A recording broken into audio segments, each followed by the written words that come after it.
Assalamualaikum warahmatullahi wabarakatuh. Rekan-rekan sekalian, selamat siang. Di dalam kesempatan ini saya ingin menjelaskan kepada Anda tentang bakat intellection dalam kategori thinking talents. Rekan-rekan sekalian, seseorang yang memiliki bakat intellection, dia merupakan seorang pribadi yang sibuk dengan aktivitas berpikir. Mereka senantiasa introspektif dan menghargai diskusi yang cerdas. Orang yang intellection adalah merupakan pribadi yang senang berpikir secara mendalam.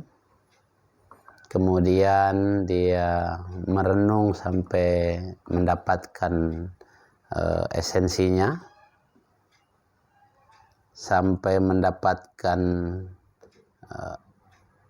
inti dari permasalahan yang atau persoalan-persoalan yang dihadapinya. Secara alami, orang-orang yang memiliki bakat intellection, dia senang berada dalam suasana yang tenang, yang nyaman, sehingga dia bisa lebih merenung lebih ke dalam untuk memahami esensi dari persoalan-persoalan yang dihadapi. Untuk itu orang intellection betul-betul adalah seseorang yang bagaimana mereka menemukan substansi dari berbagai hal. Nah, rekan-rekan sekalian, karena orang intellection itu membutuhkan cara berpikir yang tadi mendalam, tenang, dan bagaimana dia bisa menyimpulkan esensi dari segala persoalan-persoalan, maka orang intellection dia membutuhkan keleluasaan dan suasana yang tenang dalam bagaimana mereka berpikir, bagaimana mereka merenung. Nah, untuk itu orang-orang intellection ini dia membutuhkan hal-hal yang mengenai bagaimana mereka mempertajam cara berpikir dan topik-topik yang akan direnungkan. Orang-orang intellection ini sejak kecil bisa dilihat atau dirasakan barangkali oleh orang-orang yang memang memiliki bakat ini. Misalkan dia senang menyendiri, senang dengan suasana yang tenang, menyejukkan, maka orang-orang intellection ini cenderung ketika tidak ada tema, dia cenderung lebih kepada diam. Adapun dia bisa berdiskusi dengan orang lain ketika dia menemukan tema-tema pokok yang bisa dia pikirkan. Maka orang-orang seperti ini adalah orang-orang yang cerdas untuk bisa berdialog dengan hal-hal yang mengandung tema-tema yang bisa sesuatu yang bisa didapatkan bagaimana mereka menemukan hal-hal yang substantif.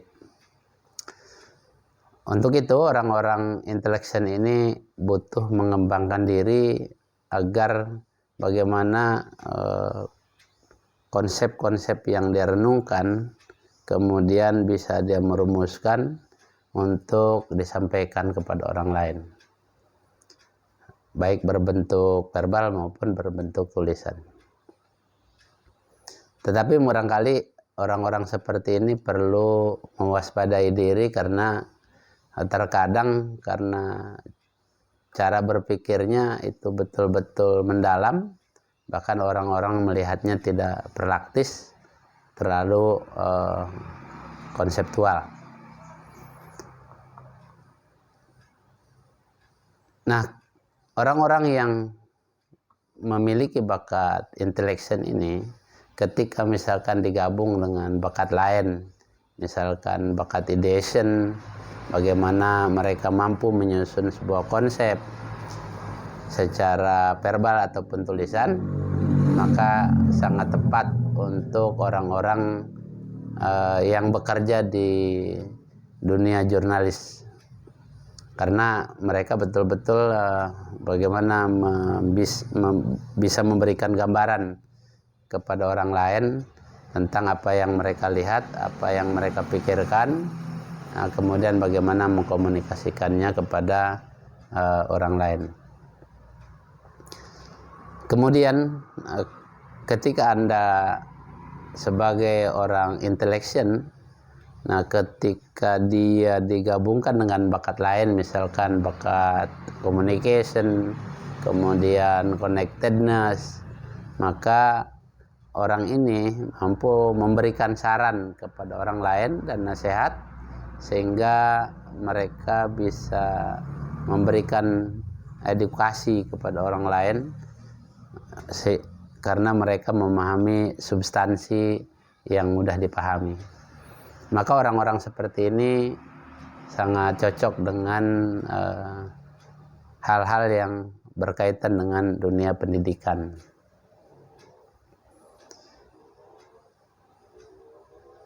Atau barangkali orang-orang yang intellection itu cenderung kepada dunia filsafat misalkan, atau sastra, karena mereka itu secara alami dia cenderung memahami prinsip-prinsip dasar, atau tadi yang dikatakan bagaimana mereka bisa merasakan substansi dari segala persoalan. Dan selanjutnya, ketika bakat ini dirasa lemah, atau seseorang yang lemah di dalam kategori bakat intellection, maka orang ini perlu meminta nasihat-nasihat kepada orang lain, kepada mentor, teman dekat, atau siapa yang dipercaya oleh dirinya. Kemudian dia terus merasakan kepada dirinya bahwa orang yang memiliki bakat intellection ini agak memandang remeh konsep. Dia merasa kurang penting. Untuk itu orang ketika dia menyadari bahwa bakat di intellectionnya lemah, maka tentu dia harus mencari partner yang bisa membantunya untuk berpikir lebih dalam, lebih jauh. Kalau kita bandingkan bakat intellection misalkan dengan aktivator, orang intellection itu yang dipentingkan adalah bagaimana cara dia berpikir, bagaimana dia berpikir. Tetapi orang aktivator adalah bagaimana dia mementingkan pekerjaan atau bertindak. Gitu. Ini hal-hal yang perlu kita coba lihat. Kemudian misalkan intellection adalah orang-orang yang berpikir dan belajar optimal ketika hening atau menyendiri. Tetapi orang-orang yang berbakat di communication misalkan, mereka berpikir dan belajar optimal ketika mereka banyak berbicara atau banyak berkomunikasi.